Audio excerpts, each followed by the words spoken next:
تھوڑا سا یہ جو پاک افغان وار شروع ہو گئی ہے، مسلمان سے لڑ پڑا ہے، جیسا کہ میں نے آپ کو بتایا کہ یہاں پہ رشیا کے بھی مفادات ہیں، چائنا کے بھی ہیں، انڈیا کے بھی ہیں، اور اسرائیل کے بھی ہیں، امریکہ کا تو سب سے بڑا یہاں پہ مفاد وابستہ ہے۔ اس کو آپ ایک عالمی جنگ کے تناظر میں دیکھ رہے ہیں کہ اس کا بنیاد رکھ دی گئی ہے۔ دیکھیے بات یہ کہ اللہ کا ایک قانون ہے، اللہ تعالیٰ کا ایک ضابطہ ہے۔ اگر آپ اپنے بچوں کو کھلا رہے ہیں، پلا رہے ہیں، نعمتیں دے رہے ہیں، وہ بگڑ رہے ہیں، تو پھر ایک دن آپ سختی بھی کریں گے نا۔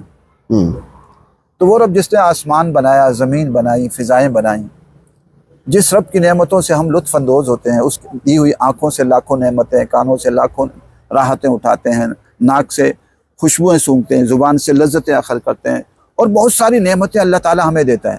لیکن جب اس کی نافرمانی کرتے ہیں تو وہ کہتا ہے قرآن میں تمہیں سخت سزا دوں گا، اور فرماتے ہیں میرے سزا کی کئی صورتیں ہیں، اوپر سے عذاب بھیجو طوفانوں کی شکل میں، بجلی چمکتی ہے، اور نیچے سے زلزلوں کی شکل میں۔ قل هو القادر على ان يبعث عليكم عذابا من فوقكم او من تحت ارجلكم او يلبسكم شيعا، یا تمہیں آپس میں لڑواؤں۔ یہ جو لڑائیاں بھی ہوتی ہیں نا، یہ اللہ کی نافرمانی کی وجہ سے ہوتی ہیں۔ اللہ تعالیٰ دیکھتے ہیں 10 سال 20 سال، ہمیں 78 سال بیت کے ہم نے قرآن و سننا نافذ کیا۔ اب کسی آدمی سے پوچھ لیجیے، کسی آدمی سے پاکستان میں قرآن و سننا نافذ ہے، وہ کہے گا نہیں سر میں ادھر ہی رہتا ہوں، مجھے پتہ ہے، خود میری اپنی زندگی میں مکمل قرآن و سنت نہیں ہے، سچی تو بات کی ہے نا۔ جی ایک ہے اپنی زندگی میں، اس کی بھی کوشش کرنی چاہیے، ہمیں کوشش کرنی چاہیے، لیکن ملک کے اندر آپ عدالت میں چلے جائیں۔ میں نے خود عدالت میں کیس لڑے ہیں، اور مجھ پر بڑے مقدمات، 35 مقدمات مجھ پر جھوٹے تھے، لیکن میری اہلیہ پر قتل سمیت 11 مقدمات، میری دونوں بیٹیوں پر قتل کے مقدمات، اور قدم قدم پر آپ کے عدالتوں میں وہاں پر رشوت عام ہے۔ نہیں یہ تو ٹھیک ہے، پر میں مولانا صاحب یہ جاننا چاہ رہا ہوں کہ یہ بھی ہم نے پڑھا ہے بزرگوں سے سنا کہ ہر شر میں سے خیر اور خیر میں سے شر نکلتا ہے۔ یہ جو اس وقت مسلمان بھائی سے لڑ پڑا ہے، اس میں سے اس شر میں سے خیر کیا نکل سکتا ہے؟ دیکھیے اس پہ جو ظاہراً تو وہ حقیقت تو اللہ ہی جانتا ہے۔ افغانستان میں امریکہ آیا، بلکہ سوویت یونین نے آیا۔ ہاں جی، سوویت یونین کے آنے سے پہلے افغانستان کا حال یہ بن چکا تھا کہ وہ ایک ماڈرن ملک بن چکا تھا۔ ہاں جی، اگر آپ پرانی تاریخیں، پرانی تصویریں ملتی ہیں، ابھی ویڈیو تو نہیں، تصویریں ملتی ہیں، تو لڑکیاں جو ہے وہ چھوٹے چھوٹے اپنے ایران اور افغانستان کا ایک جیسا ہی تھا، ایسا ہی تھا۔ لیکن جب یہ آئے اور انہوں نے بڑا قتل عام کیا، اور قتل عام کے بعد پھر ایک مذہبی سوچ نے جنم لیا، جہاد نے سوچ نے جنم لیا، تو میں کہا دیکھیں وہ ملک جو بالکل جو ہے نا ماڈرن بن چکا تھا، اس جہاد کے بعد وہ واپس اسلام کی طرف آ گئے۔ ابھی پاکستان جو افغانستان کی جنگ ہو رہی ہے، اس کی حقیقت کیا ہوگی؟ لیکن اگر پاکستان نے افغانستان کی حکومت کو ختم کر دیا، کیونکہ ان کے پاس وسائل زیادہ، امکان ہے اللہ نہ کرے، لیکن اگر ختم بھی کر دیتے ہیں تو یہ جنگ بہت تیز ہو جائے گی، بڑھ جائے گی۔ یہ جنگ اس لیے بڑھ جائے گی کہ فدائیوں کے لشکر جو افغانستان میں سوویت یونین افغانستان کے ہوتے ہوئے بڑی تیزی کے ساتھ کام کر رہے تھے، اس کو تو وہ پھر بھی کنٹرول کر رہے ہیں کہ فدائی کم ہوں، وہ اپنے تو بھئی خیال کرنا ہے۔ لیکن جب وہاں حکومت ہی نہیں ہوگی، اور وہاں ہر علاقے میں اپنی حکومت ہوگی جیسے پہلے تھا افغانستان میں، تو اس کا نتیجہ کیا نکلنا ہے؟ اس کا نتیجہ نکلنا ہے کہ وہ فدائیوں کے لشکر اس سے کئی گنا زیادہ ہو جائیں گے، اور پاکستان پورے میں پھیل جائیں گے۔ سن 2007 کے بعد آپ ایک اگر وقت یاد کریں تو ہر دوسرے دن تیسرے دن ایک فدائی حملہ ہو رہا ہے۔ ہاں جی، آج کم ہے، بہت زیادہ، آج تو کم ہو۔ تو اب جو پاکستان کام کر رہا ہے، اس کے نتائج یہ نکل سکتے ہیں کہ فدائی حملے بہت تیز ہو جائیں، اور ان کے پاس ایک تعداد بڑھ جائے گی، اور اس کا سب سے زیادہ فائدہ انڈیا اٹھائے گا، انڈیا اٹھائے گا، وہ لوگ اٹھائیں گے۔ تو اس لیے حل یہ ہے کہ جو ان کا مطالبہ ہے، ان کا ایک مطالبہ ہے کہ قرآن و سنہ کو نافذ کر دیجیے، آپ قرآن و سنہ کو نافذ کر۔ ہمارا جو سیاسی نظام ہے وہ قرآن و سنہ کی روشنی میں نہیں۔ جنرل عاصم منیر صاحب قرآن و سنہ کی روشنی میں اپنے منصب کے اہل نہیں ہیں، اگر قرآن و سنہ کو دیکھا جائے۔ ان کے ساتھ شورا ہونی چاہیے، شورا ہے ہی نہیں۔ ایک فرد کو تو اسلام اجازت ہی نہیں دیتا۔ اسمبلی کی مانتا کون ہے؟ اسمبلی کو تو وہ اشارہ اوپر سے ہی آتا ہے، اسمبلی کون مانتا ہے؟ اسمبلی میں لوگ نہیں بیٹھتے، جو لوگ ہوتے ہیں، کبھی آپ تھوڑی سی ویڈیو دیکھا کریں اور تھوڑا سا جائزہ لیا کریں، اس میں اگر 100 بندے ہیں یا کم و بیش ہیں تو ان میں سے 30 40 25 30 بیٹھا ہوتا ہے۔ یا سر جی چلو حافظ صاحب نہ صحیح، ہماری قومی اسمبلی متفقہ قرارداد منظور کر دیتی ہے کہ جی جہاد کا اعلان کیا جاتا ہے، نوجوان نکلیں تو افغان وار میں جا کے حصہ لیں۔ آگے بھی مسلمان ہیں، ادھر بھی مسلمان ہیں، پھر کیا کریں گے ہم؟ دیکھیے پہلی بات تو یہ ہے نا کہ یہ وہ جہاد کا اعلان کر ہی نہیں سکتے. وہ جو جہاد کی ان کی سوچ ہی نہیں, وہ جہاد کی آیات ہی نہیں پڑھتے. کبھی آپ نے سنا کہ کبھی انہوں نے جہاد کی آیات پڑھی؟ وہ تو اسے ڈرتے ہیں. 450 آیات جہاد کی, نہ وزیر اعظم پڑھتا ہے, نہ صدر پڑھتا ہے, نہ جنرل فیلڈ مارشل صاحب جہاد کی آیت پڑھتے ہیں. امریکہ ناراض ہو جائے گا. پڑھے نا جہاد کی فضائل جہاد پر. آپ نے کبھی ہمارے کسی جرنیل سے فضائل جہاد پر بیان سنا؟ نہیں. ہمارے کسی وزیر اعظم, صدر, قومی اسمبلی, صوبائی کسی وزیر سے فضائل جہاد پر بیان سنا؟ نہیں. امریکہ ناراض ہو جائے گا, ان کا قبلہ و کعبہ ناراض ہو جائے گا. یہاں تک کہ جمعیت علماء اسلام کے جو علماء ہیں وہ بھی جہاد کے فضائل پر بیان نہیں کرتے. امریکہ حکومت ناراض ہو جائے گی. ہمارے ہاں تو جہاد کے فضائل بیان ہی نہیں کرتے. اور پھر اس سے تھوڑا عرصہ پہلے, چند مہینے قبل, 3-4 مہینے 7 مہینے پہلے, علماء نے فتویٰ دیا تھا کہ جو ہے جہاد فلسطین کے لیے حق میں جہاد فرض ہو چکا ہے. آپ نے سنا ہوگا شاید. جی جی. کیا جہاد کے لیے کوئی نکلا؟ کیا فیلڈ مارشل صاحب نے کسی کو بھی بھیجا؟ کیا ہمارے جٹ طیاروں نے بمباری کی؟ تو غزہ پیس بورڈ میں جا تو رہے ہیں مسلمان, وہ تو ان کے لیے جا رہے ہیں, ان کو بچانے کے لیے, جو ہے یہودیوں کو بچانے کے لیے. کیونکہ ان کا غزہ پیس کیا ہے کہ مجاہدین کو نہتہ کرو, حماس کو نہتہ کر دو. تو وہ تو حماس کو, مجاہدین کو نہتہ کرنے جا رہے ہیں, نہ ان کے حق میں جا رہے ہیں. تو مولانا صاحب, اب جس طرح اسرائیل نے حملہ کر دیا ایران کے اوپر, اور ایران تو کر سکتا ہے نا جہاد کا اعلان. اگر ایران جہاد کا اعلان کرتا ہے تو جو پڑوسی ملک ہیں, کیا ان کے نوجوانوں کو اس جہاد میں حصہ لینا چاہیے جا کے اسرائیل کے خلاف؟ دیکھیے, ایران سے ہمارا کچھ چیزوں میں اختلاف ہے. وہ اختلاف اپنا نظریاتی اختلاف ہے. کیونکہ نعوذ باللہ جو ہمارے شیعہ بھائی, ہم ان کو بھائی کہیں گے, لیکن وہ کہتے تو ہیں کہ سنی ہماری جان ہے, لیکن جو ہماری جانیں ہیں صحابہ, ان کو وہ کافر کہتے ہیں. وہ چند ایک لوگ ہیں ویسے. میں نے سر جو نہیں, آپ آج بھی دیکھ لیجئے, ان کے اکثریت کی بات کر رہا ہوں, ان کی کتابیں بھری ہوئی ہیں. لیکن میں یہ کہتا ہوں سر جی, جو جیسے پہلے آپ نے کہا کہ اہل تشیع ہمارے بھائی ہیں, ہمیں یہ جو کفار ہم پہ ٹوٹ پڑے ہیں اس کو سامنے رکھتے ہوئے آپسی اختلافات بلا کے جی میں تو بیٹھ جانا چاہیے. بالکل کہوں گا, ایران کے ساتھ ہمارے جو سنی بھائی ہیں ان کو بھی ملنا چاہیے, اور جو ہے اسرائیل کے خلاف جو ہے جنگ کرنی چاہیے.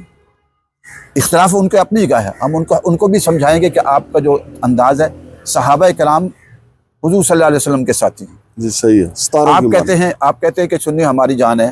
جب اگر سنی ہم آپ کی جان ہے, تو جو ہماری جانیں ہیں, ہماری کروڑوں جانیں, حضرت ابوبکر صدیق کی پاؤں جوتی جو تھی اس کے خاک پر ہم قربان, حضرت عمر فاروق, حضرت عثمان غنی, اور اصحاب بدر. کبھی اصحاب بدر کی فضیلت بیان کی ہمارے شیعہ بھائیوں نے؟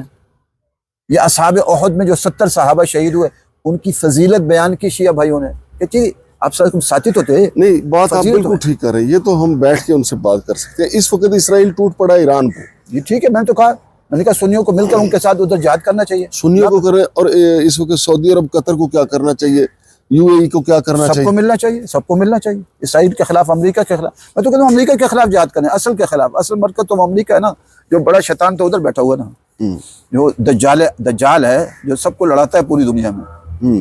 یعنی جو لڑاتا ہے وہ تو امریکہ ہے نا, اس کو کوئی بات ہی نہیں کرتا. یعنی اس پر کبھی آپ نے ہمارے وزیر اعظم, صدر, فیلڈ مارشل صاحب سے امریکہ کے خلاف کوئی بیان سنا؟ صحیح کہہ رہے ہیں. لیکن مولانا صاحب یہ بھی تو مجھے بتائیں نا, آپ ایک دیکھیں جہاد کے حوالے سے, پھر دین کے حوالے سے بڑی خدمات ہیں. اس وقت 2 رجیم چینج کی جو ہیں جنگیں ہیں. ایک جنگ ایران میں شروع ہے کہ وہاں بھی رجیم چینج ہوا, رضا شاہ پہلوی کا بیٹا تیار بیٹھا ہوا سیئر والی اسلوا کے. دوسری اب افغانستان میں رجیم چینج کی. اگر یہ رجیم چینج دونوں جگہ پہ ہو جاتی ہے, ایران میں بھی افغانستان میں بھی, اس کا دنیا کو کیا فائدہ ہے, مسلمانوں کو کیا فائدہ ہے؟ دیکھیے بات یہ ہے کہ جو افغانستان میں صحیح اسلامی ریاست افغانستان سے ہے, جو کہ ایران کی نہیں ہے. اس لیے وہ ایران کی حکومت کو کتنا عرصہ گزرا ہے؟ تقریباً اب تو 50 سال ہونے والے ہیں. ہاں, وہ ان کے ہاں تبدیلی کوئی لائی گئی نہیں. اپنے نظریے پہ تو کھڑے ہیں سر. نہیں, کافروں کی بات کر رہا ہوں, ان کے ہاں وہ کوئی تبدیلی لائے نہیں. انہی کے ساتھ مل کر صدام کو ہٹایا گیا, اور کئی ملکوں کی حکومتیں ختم کرائی گئیں. تو جبکہ افغانستان میں تو تبدیلی کئی بار لا چکے ہیں. طالبان کی حکومت ختم نہیں کی, دوبارہ ختم کرنے کو تیار نہیں ہے, کیونکہ انہیں بھی پتہ ہے کہ اصل حقیقی اسلامی نظام کس نے نافذ کیا ہے. نہیں ابھی تو یہ امریکہ خود وہاں پہ پگ رکھ کے گیا تھا سر پہ طالبان کے، اب اسی کو پھر پگ کا تو میں نے نہیں دیکھا، لیکن جب وہ گئے ہیں نکل کر گیا تھا، نکل کے گئے ہیں نکل کر گیا تو وہ انتقال اقتدار مجبوراً، تو انہوں خوشی سے تو نہیں دیا نا ان کے حوالے کیا، وہ تو مجبوراً نکل کر گیا، اور منظر بھی سب نے دیکھا کہ کیسے بھاگ رہے ہیں جہازوں کے اوپر اور کہاں کہاں۔ بات یہ وہ خوشی سے ان کو تحفے میں نہیں دے کر گیا، وہ اپنا مجبوراً نکلنا کی مجبوری بنی ہوئی تھی، وہاں سے نکل کر گیا۔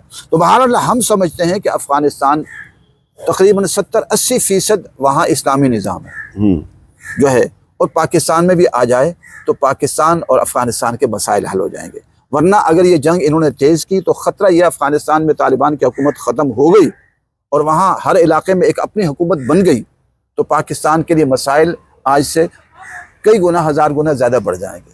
اور حل ایک ہی ہے، کیونکہ پاکستانی فوج کے خلاف دیکھیں اس وقت پاکستانی فوج کے خلاف ساری قومیں تقریباً 90% ہے، ٹھیک ہے، ان کی تعریفیں بھی کر لیتی ہے سامنے، لیکن پیچھے ان کو اب دیکھیں، آپ یہ دیکھیں کہ پیپل پارٹی اندر سے فوج کے خلاف ہے، جب آپ اندر بیٹھیں گے نا وہ فوج کے خلاف ہے، مسلم لیگ خلاف ہے، تحریک انصاف خلاف ہے، اور جمعیت علماء اسلام خلاف ہے، اور خیبر پختونخوا خلاف ہے، تحریک انصاف خلاف ہے، اور کشمیر والے خلاف ہیں۔ تو جب ان کے سارے خلاف ہیں تو یہ بیچاروں کو کب تک ان کو قربانی کا بکرا بنانا ہے؟ اگر لڑنا ہی ہے تو میری گزارش ہے کہ جو بڑے بڑے اوپر بیٹھے ہوئے ہیں نا افغانستان سے لڑنے کے لیے، ان بڑے بڑوں کو پہلے بھیجیں۔ جنرل عاصم منیر صاحب خود کمان کر لینا، محمد عربی صلی اللہ علیہ وسلم خود کمان کرتے ہیں 27 غزوات میں، تو جنرل عاصم منیر صاحب کو بھی تو خود کمان کرنی چاہیے، جرنیلوں کو آگے جانا چاہیے، جتنے ریٹائر جنرل گھر میں بیٹھے ہوئے ہیں اور بڑی بڑی مراعات لے رہے ہیں۔ لیکن سر جی اب تو کمان کرنے کا طریقہ بدل گیا نا، اب تو حضور پاک صلی اللہ علیہ وسلم تو گھوڑوں پہ جاتے تھے تو فرنٹ پہ خود ہوتے تھے، لیکن اب تو سارا سسٹم ایک کمرے میں ہوتا ہے اور وہاں پہ آپ کے آرمی چیف نے یا آپ کے کور کمانڈر نے یا جو بھی آپ کا جان، اپنے بچوں کو تو بھیج دیں، اپنے دمادوں کو تو بھیج دیں، اپنے پوتوں نواسوں کو تو بھیج دیں، کسی کو بھی تو نہیں۔ یہ مولانا تقی عثمانی صاحب جو کہہ رہے ہیں، فتوے جاری کرتے ہیں جی بڑھو ان سے، ابھی احتشام الہی دہی نے بھی کہا ہم 1 لاکھ بندہ دیں گے تو آپ افغان واروں کے لیے، ہاں فوج کو دیں گے، تو بھئی آپ خود کیوں نہیں آتے؟ ان بیچاروں مفتی عبدالرحیم صاحب خود کیوں نہیں آتے؟ وہ خود عمرے کے لیے گئے ہیں اور کھانے کھا رہے ہیں وہاں انواع و اقسام کے۔ یہ بیچاری فوج، چھوٹے لیول کے بیچارے لوگ مارے جاتے ہیں، تو آپ ان سے کتنے عرصے سے قربانی لے رہے ہیں؟ ان فوج سے ایک عرصے سے لے رہے ہیں، جب سے امریکہ آیا اس وقت سے بھی پاکستانی فوج پر حملے شروع ہوئے، امریکہ کے دفاع میں یہ بیچارے مار کھاتے رہے۔ تو میری گزارش ہے جو جتنے بڑی عمر کے ہیں نا، بڑی عمر کے تھوڑے نہیں، جنرل باجوہ صاحب کو وہ پینشن لے رہے ہیں کہ نہیں لے رہے ہیں؟ نہیں سر، وہ واش روم میں گرے 3 جگہ سے سر کا ان کا فریکچر ہوا ہے، اس لیے تو میں کہتا ہوں ان کو لڑائی کے اندر لائیں کہ ویسے ہی مر جائیں گے، ادھر شہید کیوں نہیں ہوتے آپ؟ نہیں اب تو سنا سر جی وہ شاید گن بھی ٹھیک نہ چلا سکیں کیونکہ سر میں سر ہے۔ بہت سارے جرنیل گھروں میں بیٹھ کے تنخواہیں لے رہے ہیں، اربوں روپے لے رہے ہیں۔ یہ کرنل بڑے بڑے عہدوں پر جتنے بیٹھے نا ان کو آگے لائیں نا، ان کو کیوں نہیں لاتے آگے؟ وہ کیوں نہیں آتے؟ حضور صلی اللہ علیہ وسلم جا سکتے ہیں نا، آپ صلی اللہ علیہ وسلم، حضرت ابو بکر صدیق ساتھ تھے، حضرت عمر فاروق ساتھ تھے، حضرت عثمان غنی ساتھ تھے، حضرت علی رضی اللہ، یہ سارے حضور صلی اللہ علیہ وسلم کے بڑے بڑے صحابہ تھے نا۔